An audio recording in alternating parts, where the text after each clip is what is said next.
আসসালামু আলাইকুম। সংবাদে আপনাদের সবাইকে স্বাগত। সংবাদ শিরোনাম। দ্বিতীয় পর্যায়ে 100 মনোনীত প্রার্থীর সাথে বিএনপির ভারপ্রাপ্ত চেয়ারম্যান ও সিনিয়র নেতাদের মত বিনিময় দেয়া হচ্ছে নির্বাচনী দিক নির্দেশনা। জুলাই আগস্টের হত্যাযজ্ঞের মামলায় ওবায়দুল কাদের সহ 7 জনের বিরুদ্ধে অভিযোগ আমলে নিয়েছেন ট্রাইব্যুনাল, গ্রেফতারি পরোয়ানা জারি। মানব পাচারের বড় ঝুঁকিতে দেশ, অনলাইন প্ল্যাটফর্ম ব্যবহার করে প্রলোভন দেখাচ্ছে পাচারকারীরা। 10 মাসে ভূমধ্যসাগরে 18,000-এর বেশি বাংলাদেশি চিহ্নিত। কোনো ব্যাংক ভালোভাবে না চললে হস্তক্ষেপের হুঁশিয়ারি গভর্নরের। 20 কোটি টাকার বেশি ঋণ নেওয়া হলে তদন্ত করবে কেন্দ্রীয় ব্যাংক। ত্রয়োদশ জাতীয় সংসদ নির্বাচনকে সামনে রেখে বিএনপি মনোনীত 100 প্রার্থীর সাথে আজও মত বিনিময় করবেন ভারপ্রাপ্ত চেয়ারম্যান তারেক রহমান সহ দলের জ্যেষ্ঠ নেতারা। গুলশানের রাজনৈতিক কার্যালয়ে সকাল থেকে আসতে শুরু করেন প্রার্থীরা। দুপুরের পর তাদের সাথে ভার্চুয়ালি যুক্ত হবেন বিএনপির ভারপ্রাপ্ত চেয়ারম্যান তারেক রহমান। মূলত নির্বাচনকে কেন্দ্র করে প্রার্থীদের বিভিন্ন দিক নির্দেশনা দেয়াই এই আয়োজনের লক্ষ্য। 3 দিনব্যাপী অনুষ্ঠানের আজ দ্বিতীয় দিন। বুধবার রংপুর, রাজশাহী ও খুলনা বিভাগের 107 জন প্রার্থীর সাথে ভার্চুয়ালি সভা করেছেন বিএনপির ভারপ্রাপ্ত চেয়ারম্যান তারেক রহমান। আসন্ন সংসদ নির্বাচনে ধানের শীষের বিজয় নিশ্চিতের আহ্বান জানান তিনি। যুগপৎ আন্দোলনের সঙ্গীদের সাথে নির্বাচনী জোটের পরিবর্তে কিছু আসনে সমঝোতা করতে যাচ্ছে বিএনপি। এতে অন্তত 1.5 ডজন আসনে থাকছে না ধানের শীষের প্রার্থী। চলতি সপ্তাহে সমমনাদের সাথে আলোচনা শেষে শিগগিরই এ সংক্রান্ত ঘোষণা আসবে। যুগপৎ শরিকরা বিএনপির সাথে যোগ্যতার ভিত্তিতে মর্যাদাপূর্ণ সম্পর্ক চান। লিয়াজো কমিটির সদস্যরা এই বিষয়ে কথা না বললেও স্থায়ী কমিটির সদস্য মির্জা আব্বাস জানিয়েছেন, জয়ী হওয়ার মতো প্রার্থী থাকলে বিবেচনা করবে বিএনপি। আরিফিন শাকিলের রিপোর্ট। আলোচনা না করে প্রার্থী ঘোষণা করায় সাম্প্রতিক সময় বিএনপির সাথে টানাপোড়েন চলছে দীর্ঘদিনের মিত্রদের। সে আগুনে আরও ঘি ঢালে দ্বিতীয় ধাপে 36 আসনে ধানের শীষের প্রার্থী ঘোষণা। সেই তালিকায় অন্তত 8টি আসনের দাবিদার ছিলেন ছোট দলের বড় নেতারা। এতে ক্ষুব্ধ ও হতাশ হয়ে কেউ কেউ বিএনপি সঙ্গত্যাগের ঘোষণা দিয়ে বসেন। বিএনপির সাথে রাজনৈতিক সম্পর্ক আমরা ছিন্ন করেছি। বিএনপির সাথে আমাদের জোটগত কোনো সম্পর্ক নেই। আমরা দুর্বল বলেই তো আমরা সবলের কাছে গিয়েছি।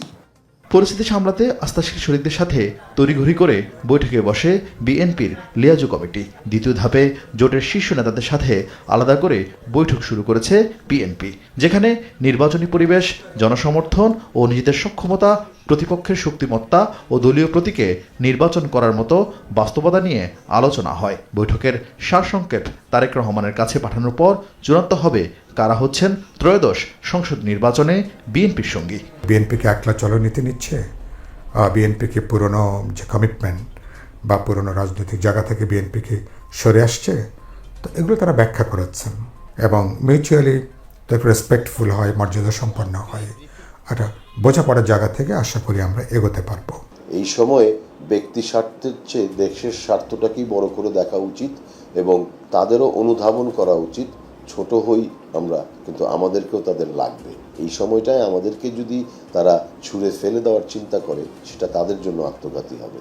বিএনপির পরীক্ষিত মিত্র মাহমুদুর রহমান মান্না, মোস্তফা জামাল হায়দার, জুনায়েদ সাকি, নুরুল হক নূর, রাশেদ খান, জমিয়ত ওলামা ইসলামের 4 শীর্ষ নেতার আসনে এখনও ধানের শীষের প্রার্থী ঘোষণা করা হয়নি।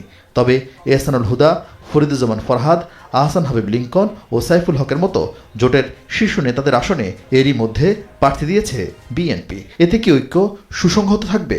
পক্ষে বিপক্ষে যুক্তি তুলে ধরলেন 2 নেতা। যুগপৎ আন্দোলন কিন্তু বিএনপি জন্য করেছে, শেখ হাসিনা পতন জন্য করেছে। সে পতন হয়েছে তো। এখন যদি দেশকে ভালো মনে করে, তারা কখনোই এই ঐক্য ছেড়ে, জোট ছেড়ে যাবে না। যদি ওই এলাকায় ওই দলের কোন যোগ্য প্রার্থী থাকে, হাজির করুক, আমরা দেখবো, চিন্তা করে ওটা। আমরা ওই এলাকায় একটা যোগ্য প্রার্থী নাই, আপনাকে ফেল করার জন্য দিতে হবে।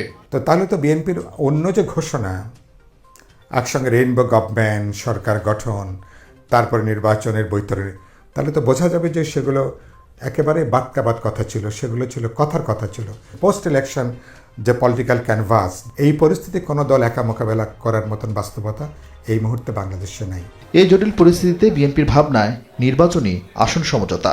এতে কিছু আসনে রাখা হবে না ধানের শীষে প্রার্থী, 2 বা 3টি আসনে সরিয়ে নেওয়া হবে ঘোষিত প্রার্থীও, যা আগামী সপ্তাহের মধ্যে জোটসঙ্গীদের জানিয়ে দেওয়া হবে। তবে চূড়ান্ত সিদ্ধান্তের আগে এ নিয়ে কথা বলতে রাজি হননি লিয়াজো কমিটির সদস্যরা। আওয়ামী লীগের সাধারণ সম্পাদক ওবায়দুল কাদের, বাহাউদ্দিন নাসিম, মোহাম্মদ আলী আরাফাত, যুবলীগ ও ছাত্রলীগের সভাপতি, সাধারণ সম্পাদক সহ 7 জনের বিরুদ্ধে অভিযোগ আমলে নিয়েছেন ট্রাইব্যুনাল। তাদের বিরুদ্ধে জারি করা হয়েছে গ্রেফতারি পরোয়ানা। অন্যান্য আসামিরা হলেন যুবলীগের সভাপতি শেখ ফজলে শামস পরশ, সাধারণ সম্পাদক মইনুল হোসেন খান নিখিল ও ছাত্রলীগের সভাপতি সাদ্দাম ও সম্পাদক শেখ ওয়ালি হাসান ইনান। এর আগে আন্তর্জাতিক অপরাধ ট্রাইব্যুনালে অভিযোগ দাখিল করে প্রসিকিউশন। তাদের বিরুদ্ধে জুলাই আগস্টের আন্দোলন দমন এবং হত্যাযজ্ঞ সহ একাধিক অভিযোগ আনা হয়েছে। ওবায়দুল কাদেরের উস্কানি ও নির্দেশনায় শিক্ষার্থীদের উপর ছাত্রলীগ ও যুবলীগের নেতাকর্মীরা দমন পীড়ন চালায় বলেও অভিযোগ আনা হয়। আওয়ামী লীগের আমলে ডিজিএফআই এর জয়েন্ট ইন্টারোগেশন সেলে 26 জনকে গুম নির্যাতনের মামলায় শেখ হাসিনা, তারিক আহমেদ সিদ্দিক ও 11 সেনা কর্মকর্তার বিরুদ্ধে অভিযোগ গঠন করে বিচার শুরুর আদেশ আজ। আন্তর্জাতিক অপরাধ ট্রাইব্যুনাল 1-এর বিচারিক প্যানেল আজ আদেশ দিতে পারেন। গত 7 ডিসেম্বর রাষ্ট্রপক্ষ অভিযোগ গঠনের শুনানি করে। মামলায় সুনির্দিষ্ট 5টি অভিযোগ আনা হয়। শুনানিতে রাষ্ট্রপক্ষ বলেন, জিআইসি সেলে শত শত মানুষকে বন্দী করে নির্যাতন করা হয়েছে। আবদুল্লাহ হিল আমান আজমি, মাইকেল চাকমা সহ 26 জন নির্যাতনের শিকার হন। সকল গুমের নির্দেশনা দিতেন শেখ হাসিনা, তা সেনা কর্মকর্তাদের দিয়ে বাস্তবায়ন করতেন তারিক আহমেদ সিদ্দিক। পরে শেখ হাসিনা সহ বাকি আসামিদের অব্যাহতি চেয়ে শুনানি করেন তাদের আইনজীবীরা। এই মামলায় শেখ হাসিনা, তারিক সিদ্দিক ছাড়াও ডিজিএফআই এর সাবেক 5 মহাপরিচালক, 5 পরিচালক ও একজন সাবেক লেফটেন্যান্ট কর্নেল আসামি। তবে গ্রেফতার আছেন 3 জন। প্রযুক্তির ফাঁদে মানব পাচার বাড়ছে বাংলাদেশের মতো দেশগুলোতে। এবছরের জানুয়ারি থেকে অক্টোবর পর্যন্ত ভূমধ্যসাগর পার হতে গিয়ে চিহ্নিত হয়েছেন 18,000-এর বেশি বাংলাদেশি। তালিকাভুক্ত দেশগুলোর মধ্যে যা শীর্ষে। এমন উদ্বেগজনক পরিসংখ্যান থাকলেও সরকারের নেই কোনো তদারকি। উল্টো মানব পাচারে আরও গতিশীল হচ্ছে বেশ কিছু রিক্রুটিং এজেন্সি। আন্তর্জাতিক অভিবাসী দিবসে আহমেদ রেজার প্রতিবেদনে থাকছে বিস্তারিত। প্রযুক্তির দ্রুত বিস্তারের সাথে সাথে বাংলাদেশে বাড়ছে মানব পাচারের ঝুঁকি। বিশেষ করে সামাজিক যোগাযোগ মাধ্যম ও ডিজিটাল প্ল্যাটফর্ম ব্যবহার করে অনিয়মিত ও অবৈধ পথে ইউরোপে যাওয়ার প্রলোভন দিচ্ছে পাচারকারীরা। সাম্প্রতিক পরিসংখ্যান বলছে, পরিস্থিতি দিন দিন আরও উদ্বেগজনক হয়ে উঠছে। পরিসংখ্যানে দেখা যায় 2025 সালের জানুয়ারি থেকে অক্টোবর পর্যন্ত প্রায় 18,034 জন মানুষ ভূমধ্যসাগর পাড়ি দেওয়ার সময় শনাক্ত হয়েছেন। অনিয়মিত ও অবৈধ পথে ইউরোপে প্রবেশের ক্ষেত্রে বাংলাদেশ এখন শীর্ষে থাকা দেশগুলোর একটি। বিশেষজ্ঞরা বলছেন, ফেসবুক, হোয়াটসঅ্যাপ, টেলিগ্রাম ও টিকটকের মতো প্ল্যাটফর্মে ভুয়া চাকরি, সহজ ভিসা ও নিরাপদ রুটের আশ্বাস দিয়ে তরুণদের টার্গেট করছে পাচারকারীরা। জীবনের ঝুঁকি নিয়ে মরুভূমি পাড়ি, সাগরে বিপজ্জনক যাত্রা, এমনকি আটক, নির্যাতন ও অর্থ আদায়ের ঘটনাও ঘটছে নিয়মিত।